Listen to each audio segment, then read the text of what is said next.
മരിക്കുമ്പോ ഗിരി അടുത്ത് തന്നെ ഉണ്ടായിരുന്നു അല്ലേ? ഓ സർ, എന്നെ കാണണമെന്ന് പറഞ്ഞ് വിളിപ്പിച്ചു. എന്തോ പറയാനാഞ്ഞപ്പോഴൊന്നും നെഞ്ചിലെ കടുപ്പോ ഒന്നും വ്യക്തമായിട്ട് പറയാൻ കഴിഞ്ഞില്ല. തോൽവികൾ അറിഞ്ഞിട്ടില്ലാത്ത ജീവിതമായിരുന്നല്ലോ. ഗിരി പറഞ്ഞതുപോലെ നാരായണ ഇത്തിരി ക്രൂരത കാട്ടിയെന്നു തോന്നുക. കൊന്നതാ കുട്ടികൃഷ്ണ, ഒരു തുള്ളി ചോര വീഴ്ത്താതെ അവൻ കൊന്നു.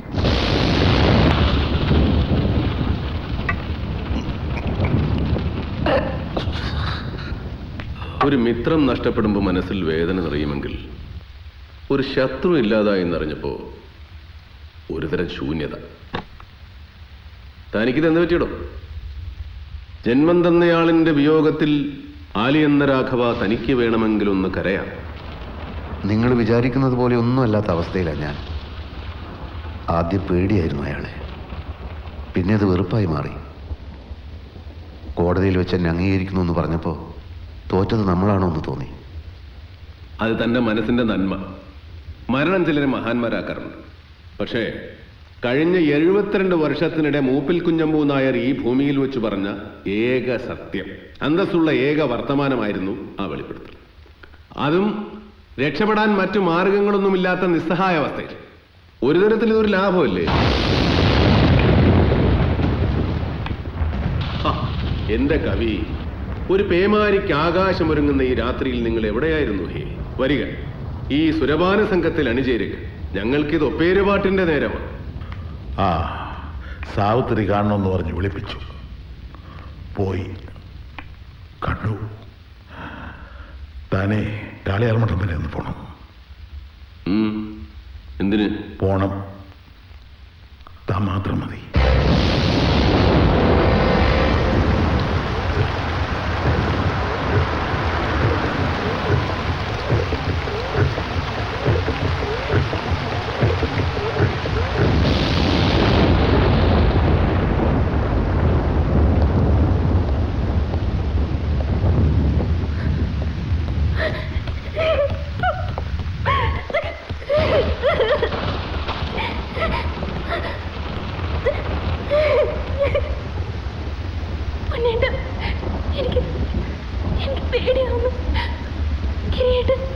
അറിയാം, പേടിക്കണ്ട, ഞാനില്ലേ കൂടെ.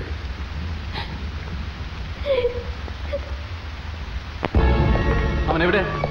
എന്തിനാ ഇവിടെ വന്നത്? അവൻ എന്താ എന്റെ വീട്ടിൽ കാര്യം? വിളിക്കണോ അവനെ, വിളിക്കണോ അവനെ? എന്തിനാടോ വെറുതെ തൊണ്ട കയറുന്നത്? എന്നെയല്ലേ നിനക്ക് കാണേണ്ടത്? എന്താടാ നിനക്ക് എന്താടാ വേണ്ടത്? ആരോട് ചോദിച്ചിട്ടാണ് നീ വീടിന്റെ പടി ചവിട്ടിയത്? ഇറങ്ങടാ, ഇറങ്ങടാ നായെ പുറത്ത്. കുമാര, പുറത്തിറങ്ങിക്കോളൂ. ഇറങ്ങിട്ട വാനടിച്ചോളൂ.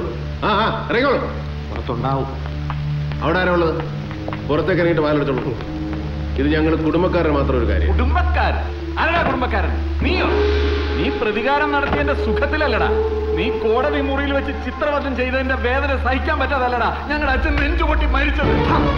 പൊട്ടി നാടാങ്കളി നിർത്താറായില്ലടാ. നീ ഇവിടെ കണ്ടോ ഈ കുഞ്ഞനിയത്തിയെ? ഏട്ടാന്ന് പറഞ്ഞ് നിന്റെ പുറകെ തൂങ്ങി നടക്കുന്ന ഈ കുട്ടിയെ സ്വന്തം അച്ഛനെ നീ മാറോട് ചേർത്ത് പിടിച്ച് ശ്വാസം മുട്ടിച്ച് കൊല്ലുന്നതിന് സാക്ഷ്യം നിൽക്കേണ്ടി വന്നതിനെ പകപ്പ് മാറാൻ നിൽക്കുന്ന ഇവളെ കണ്ടോ? നീ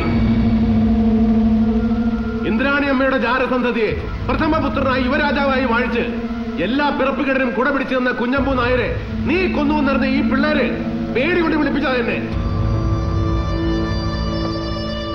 നീ എന്ന വെറി പിടിച്ച മൃഗത്തിന്റെ ഒപ്പം ഒരു കൂരക്കീഴിൽ രാത്രി പുലർത്താനുള്ള പേടിയുണ്ട്. നാരായണ,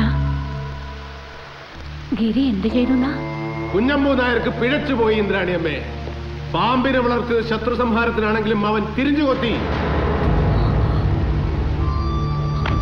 എന്താ എന്താ എന്താ എന്താ നീ പറഞ്ഞുണ്ടാക്കുന്നത്? എന്നെ എന്റെ കൂടപ്പിറപ്പുകളെ തമ്മിലടിപ്പിക്കാനാ? ആരെന്ത് കണ്ടുന്ന്?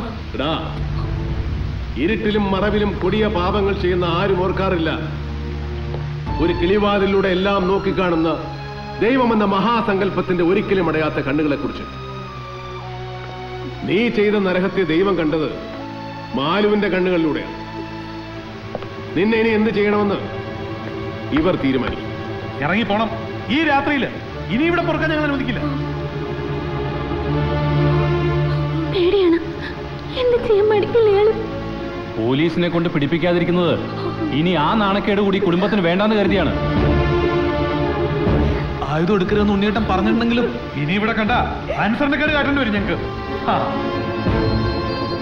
അർഹിക്കുന്നതിലും എത്രയോ നിസ്സാരമായ ശിക്ഷ വിധിച്ച ഈ കുട്ടികൾക്ക് മനസ്സിൽ നന്ദി പറഞ്ഞിട്ട് ഇറങ്ങിപ്പോയിക്കോ.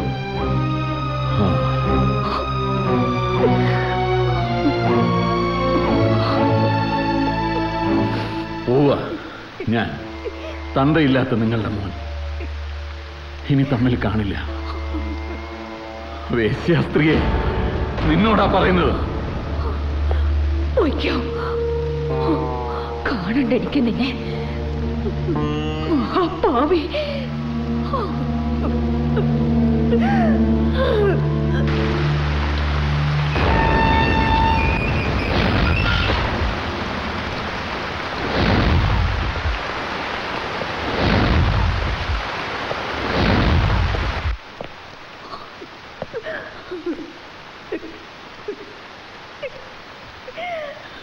മനസ്സ് നിറയെ കൊണ്ടുനടക്കുന്ന കുനിഷ്ടും കുന്നായ്മയും കഴുകിക്കളഞ്ഞ് ഇനിയെങ്കിലും ഈ കുട്ടികൾക്ക് അമ്മയായി ജീവിക്കാൻ നോക്കും.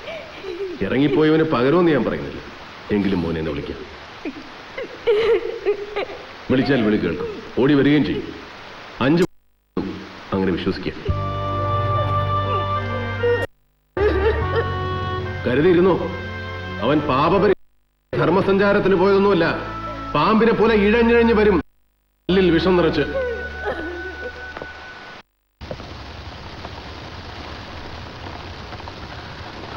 കുമാര, ഓ പറ മുതലാളി, എന്തിന് കുമാരനുണ്ട് കൂടെ? നീ പെരുമാൾപുരം വരെ ഒന്ന് പോണം. അതെങ്ങനെ മുതലാളി? എന്നെ അവിടുന്ന് പുറത്താക്കിയതല്ലേ? പോണമെന്ന് പറഞ്ഞാൽ പോകാം, അതായിരിക്കണം മറുപടി. മനസ്സിലായോ? മുതലാളി പോവാം.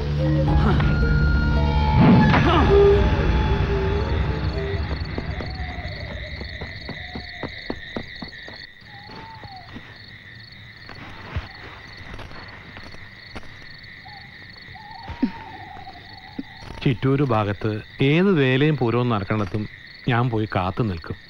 നീയും മോളും വന്നാൽ ഒരു നോട്ടം കാണാമല്ലോ എന്ന് കരുതി. വേലയും പൂരം കാണാൻ പറ്റിയ നിലയും സ്ഥിതിയുമാണോ എനിക്കും എൻ്റെ കുട്ടിക്കും? നിന്റെ കാര്യം പോട്ടെ, വിധിന്ന് കരുതി ഞാൻ സഹിക്കുന്നു. ഈ കുട്ടി എന്തു പഴച്ചു? മോളെ, അച്ഛനെ സ്വപ്നം കണ്ടുവെന്നും പറഞ്ഞ് പാതിരാത്രിക്ക് എഴുന്നേറ്റിരുന്ന് കരച്ചില്ല. എന്ത് ചെയ്യാനാ ദേവകി, എൻ്റെ തലയിലെഴുത്ത് തെറ്റിപ്പോയി. നേരെ ആവാനുള്ള സമയം കഴിഞ്ഞിട്ടില്ല ഇനിയും.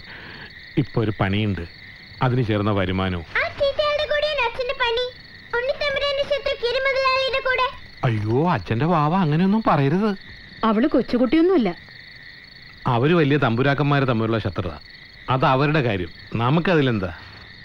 ഇതാ പിടിച്ചു കുറച്ചു കൊണ്ടുപോയതും കട്ടതും ഒക്കെ ഇനിയും ഒരുപാടുണ്ട്.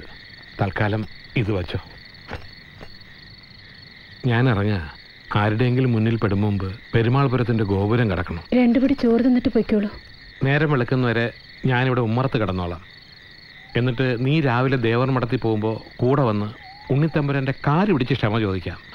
5 മാസ ശിക്ഷയിൽ ഒരിളവ് മൂപ്പര് വിചാരിച്ചാൽ നടക്കും. നല്ല കാര്യം. എന്റെ ഭഗവതി, നല്ല ബുദ്ധി തോന്നിച്ചു തുടങ്ങി നീ. എല്ലാം കലങ്ങി തെളിയാൻ പോവല്ലേ എൻ്റെ ദേവകി.